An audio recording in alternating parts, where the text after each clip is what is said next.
Hi guys! Welcome back to my YouTube channel!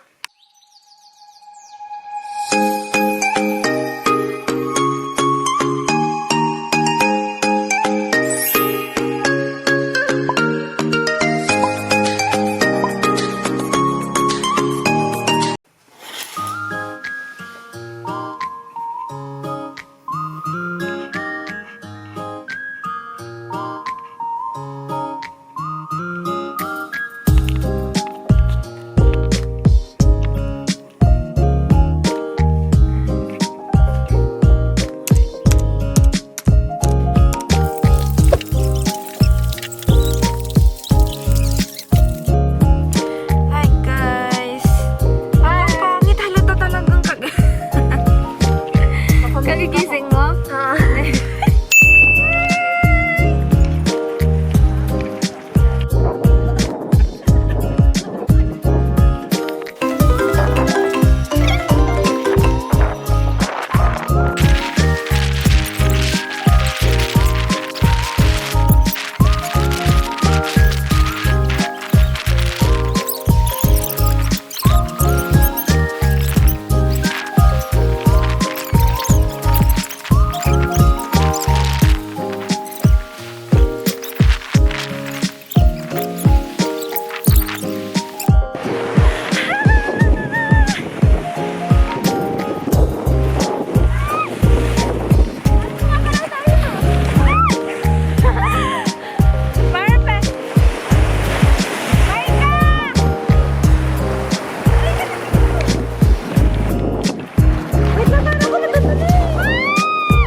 Swimming ka po.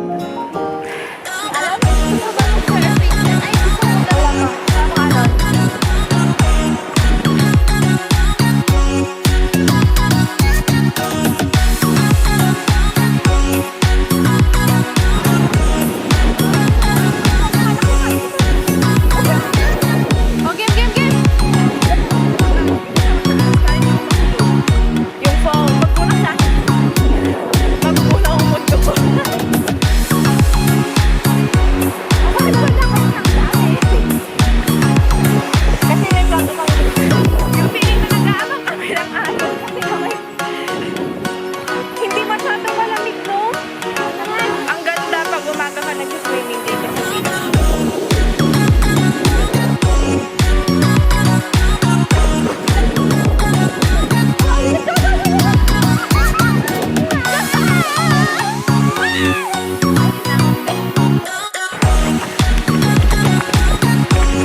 sila yung nag-pick, guys.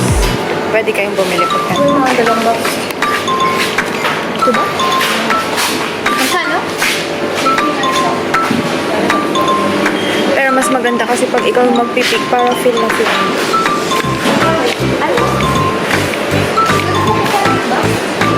Oh, bibigyan ko yan. Bibigyan ko. Ba't ang laki ng mango?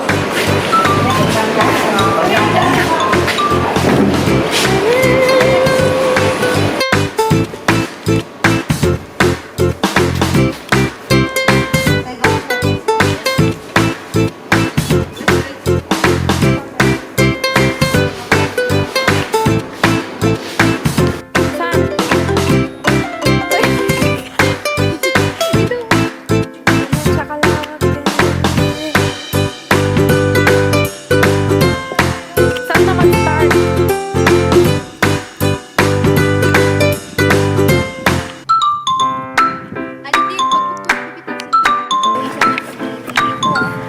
Let's go!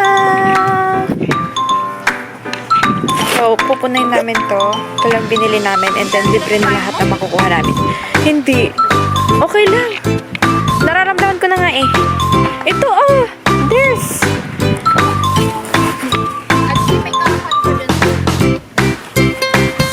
O, kunin ko lang daw to.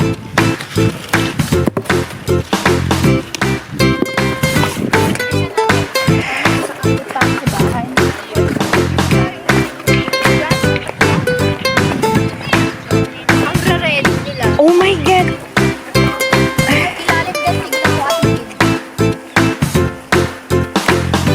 Tadan, guys. See this one? Dula?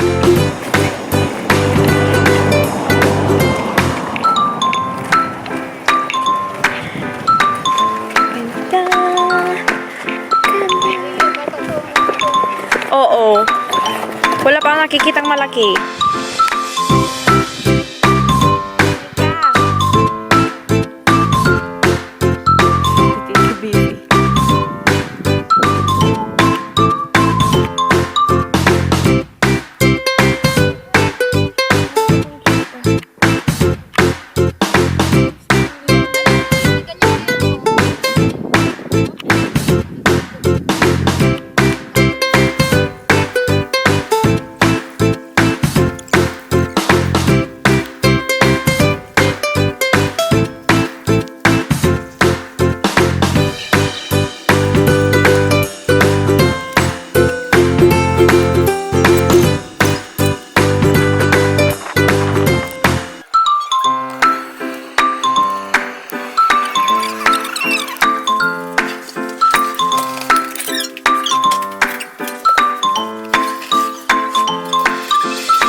Hi guys! So, malapit masyado, babe.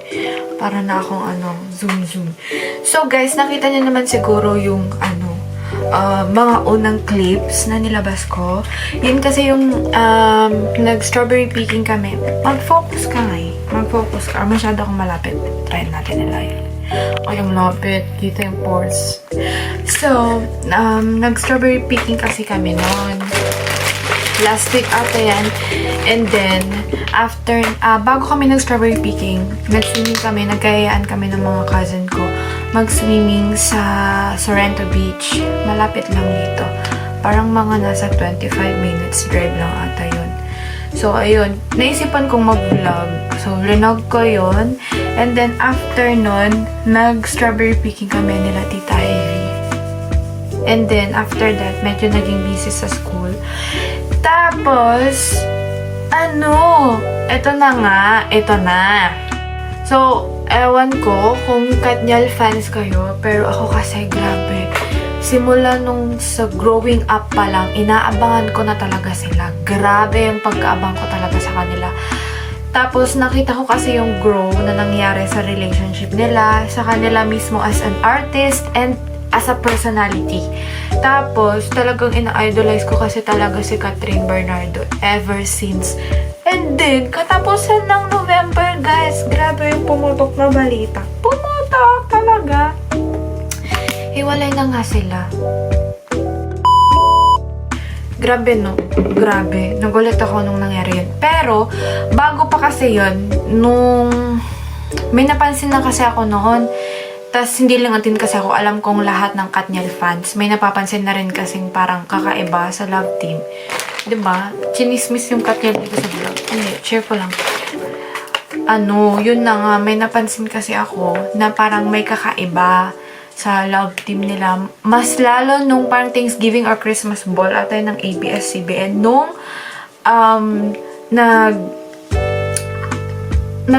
parade? Ano yan? Parada.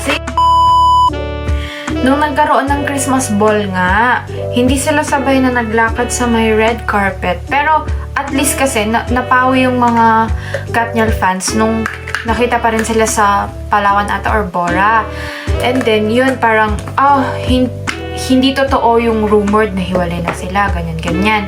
Kasi parang napansin ko si Catherine, naging busy na siya sa parang career niya na as in first siya lang, yung pangalan niya lang. Hindi love team, which is hindi Katniel, kundi yung parang siya lang mismo, parang naging busy na siya sa career niya na tinatahak na only her. Yung parang siya lang, ganon. Tapos, yun na, bigla ang kumalat na ganyan na. Hiwalay na sila, ganyan-ganyan, tas may reason ba ayoko ng ito. Pero, hindi pa rin naniniwala kasi, diba, nung kailan shinare pa nga ni Daniel sa kanyang IG yung picture ni Catherine sa may preview, diba? So, parang, hindi totoo kasi still, andyan pa rin sila supporting each other, ganyan-ganyan. Pero, shit, totoo nga. Hanggat sa nag-post na si Catherine and Daniel na broken na sila. Ang daming nagtaka, ang daming nagulat, ang daming na-broken. Buong Pilipinas na yan din. Kasi, grabe yung love team kasi nila. Para sa akin, sila yung epitome of best relationship na nabuo sa showbiz and also in real life. Kaya parang, bakit? Yun agad yung unang pumasok sa otak ko bakit nila piniling tapusin? Pero sabi nga sa post, kung nahihirapan tayong Katniel fans, mas lalo sila. So, parang mag-pray na lang tayo para sa kanila. Pero, grabe. Bakit? 'Di ba? Yung achievement, yung memories, family bond ng each other, grabe. Bakit napunta lang yun sa wala? 'Di ba? Parang yun yung super nakakapanghinayang. Pero yun nga, yun yung isang parang lesson na talaga from God na hindi mo talaga alam yung pwedeng mangyari. Hindi mo alam yung mga possibilities na pwedeng mangyari. So, hindi lang to para sa love team nila and also para sa as a person or kahit sino sa atin. Hindi mo talaga masasabi kung this is for you or it is not really for you. Pero ayun nga, parang lesson lang yun na if it's for you, it is for you. And if it's not, kahit anong gawin mo, hindi talaga siya meant to be. Or hindi ka talaga magiging fix on that thing or in that situation. Yun lang. Grabe. I really love Katniel. At kung sino man yung reason or ano man yung reason, ay talaga, sinasabi ko na. Charis, spread love! Thank you for watching this vlog. Tama na, dami ko nang sinasabi. So, thank you for watching this vlog. See you again on my next video.